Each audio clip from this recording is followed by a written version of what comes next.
Back to the trial of Commonwealth versus Lindsay Clancy. All parties are present, including the defendant and the 18 jurors. All right. Commonwealth, ready to call your next witness? Yes, Commonwealth calls PJ Hussey.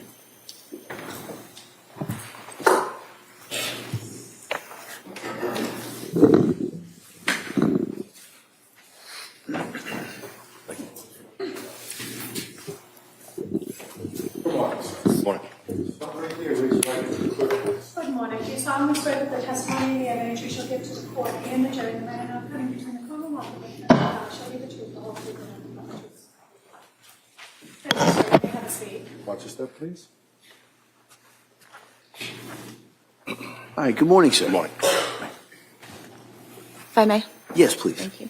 Good morning. Could you please state and spell your name for the record? PJ Hussey, Hussey, And your date of birth? 5/5/1963. Where do you work? Duxbury Fire Department, And how long have you been a firefighter? 32 years. Are you also a paramedic? Yes. What's the difference between an EMT and a paramedic? Paramedic has advanced life-saving skills, intubation, and medicine we can use on the patients. And is there a certain type of training that you have to have as a paramedic? Yes, every 2 years. And to first qualify as a paramedic, what do you have to do? There's a paramedic class that you take, upwards of 2 years. So you take that paramedic class. Is there a test you have to take at the end? A state test, yep. And once you pass that state test and become a paramedic, you have to do continuing education. Is that correct? Yep. Okay. And did you take that initial training, pass that initial test, and then pass all subsequent training to be a paramedic? Yes. And how long have you been a paramedic? About 17 years. What is your current role with the Duxbury Fire Department? I'm a captain, which is considered a shift commander. And in January of 2023, were you in that same role? Yes. What does a shift commander do? Oversees the operations of the town as far as firefighting and medical services. How many fire departments, or stations rather, how many stations does Duxbury Fire Department have? Duxbury has 2. Okay. And how far apart are they? About 10 minutes apart. And are they staffed differently from Yes. each other? Yeah. And how are they staffed? At the central station, there's a captain and usually 3, and the other station, there's 2, just 2 firefighters. And for Duxbury, are all the firefighters that work for Duxbury Fire Department also paramedics? Not all. We have two EMTs. Okay. Yeah. Now, The rest are medics. I'm sorry? The rest are medics. And when you say medics, you're talking about paramedics? Yeah, sorry. No, it's okay. So directing your attention to January 24th, 2023, were you working that day? Yes. And what shift were you working? My own shift, my group, shift 1. And what is shift 1? It's just we have four shifts, and I'm just group 1, shift 1. Is there a certain time that spans? Time of day? No, 24-hour shifts, 8 o'clock in the morning to 8 o'clock the next morning. Okay, so you were working 8 o'clock in the morning on January 24th? Yes. And your shift would end 8 o'clock in the morning on January 25th? Correct. And were you working in that capacity as a shift commander on the 24th? Yes. Now, do you recall a call coming in shortly after 6 p.m. Dispatching you to 47 Summer Street in Duxbury? Yes. And did you respond to that scene? We did. And how many vehicles and personnel responded? My car, the shift commander car, ambulance 1, and engine number 2. And what was the personnel in each of those vehicles? Not names necessarily, but how many people? We put, usually it's 2 in the ambulance, but because of the severity of the call when it first came in, we put 3 people in the ambulance, a driver plus 2 medics in the ambulance, and then 2 firefighter medics in the engine from the other station. Okay, so that would be 6 people in total? 6 total. Okay. Yeah. And did you have anyone from the second station respond initially? We all came at the same time. We all got dispatched at the same time. So would that have been 6 people total from both stations or 6 people from the central station? 6 people total from both. And when you arrived on scene, what did you see upon arrival? There's a couple of police cruisers that were there already, just beat us in. And then we had to go up back to where the patient was located. And when you refer to the patient that was out back, was that Lindsay Clancy? Yes. And did you head to the backyard? Yes, And did you see her on the ground? I did.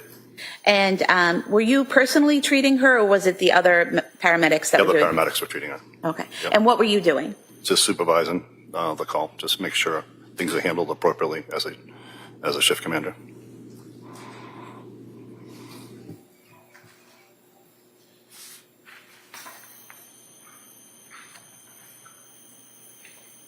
Showing you what's been marked as Exhibit 37.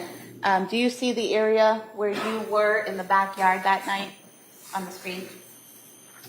Yes. If you wouldn't mind standing up and just pointing where you were. The patient was crossing right here. I was over here in this area here. And if the record reflects, you pointed to the patient being to the right of the metal window well, and you were standing to the left of the window well, is that correct? Yeah, she was right below this window, so someplace she was right in this area. Okay. And I was just a little bit further over. And when you said right below this window, you're pointing to the far right second story window? Yep. Yep. Yes. Thank you. At some point in time while you were standing there, did you hear a loud noise? I heard a scream. Okay. And when you heard the scream, could you tell where it was coming from? It sounded like it was coming from the basement. And did you look anywhere in particular? Yeah, I was able to look through the basement window and able to see a male person downstairs. And when you say the basement window, are you referring to that first Yes. Metal window Yes. well? Yes. That was in Exhibit 37.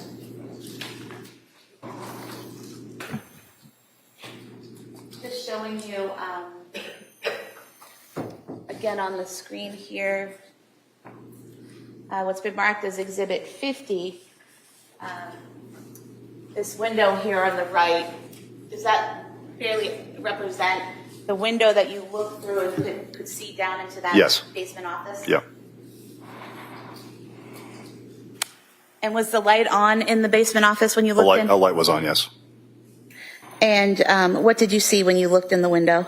After I heard the scream, I saw a older male gentleman, now knowing it was Patrick Clancy, unwrapping something from a child's head. And when you saw the male unwrapping something, can you demonstrate the motion that they were doing? Yeah, the child was on the ground. The head was towards the window, so the head was towards the back of the house, and he picked the child up, and he was in a circular motion, taking something off the head, around the neck. And could you see the child's face? Yes. And what observations did you make of the child's face? The head was blue. And did you later learn that child was Dawson Clancy? Yes. At that point, what did you do? Because of the severity of Miss Clancy on the ground, and now we have another patient, I put a all call in, which is a recall of Duxbury personnel, all Duxbury personnel, if they're available, to come back to the town to help out for when I need help on the scene, and they also need help in the town to cover the town while I'm busy at this scene. And I also requested a mutual aid ambulance to respond to the scene. Because at that time, there was only one ambulance that was responsible. One ambulance for Miss Clancy, yes, and then I called another. Seeing the next patient, I called another ambulance in. Okay, and what is mutual aid? Mutual aid is it's a shared system that all the towns use. That if we get busy or busy with calls, we're able to call help in from surrounding towns to give us a hand, whether it be fire related or medical related. Does Duxbury only have one ambulance? We have three. Three, but you only had one staff that night? Yes. Okay, so you call in for an additional ambulance. At some point in time, do you learn that there are two other patients, Yes. Cora Clancy and Callan Clancy? Yes. At that point in time, do you have to do anything to call in more assistance? Well, the recall for Duxbury personnel was already put in, so I called two more ambulances at that point.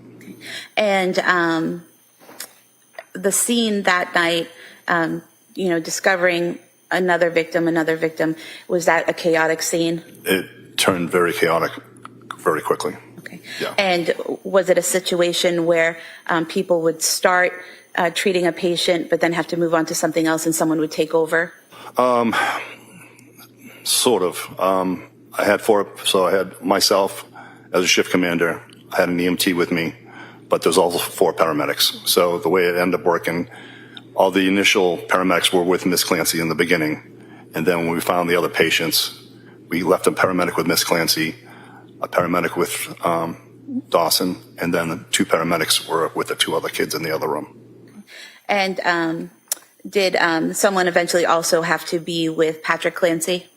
Eventually, yes. Yeah, but at the time, there was nobody with him in the beginning. I have nothing further. Thank you. Okay. All right, counsel? No questions. Thank you, sir. All right, thank you, sir. Thank you.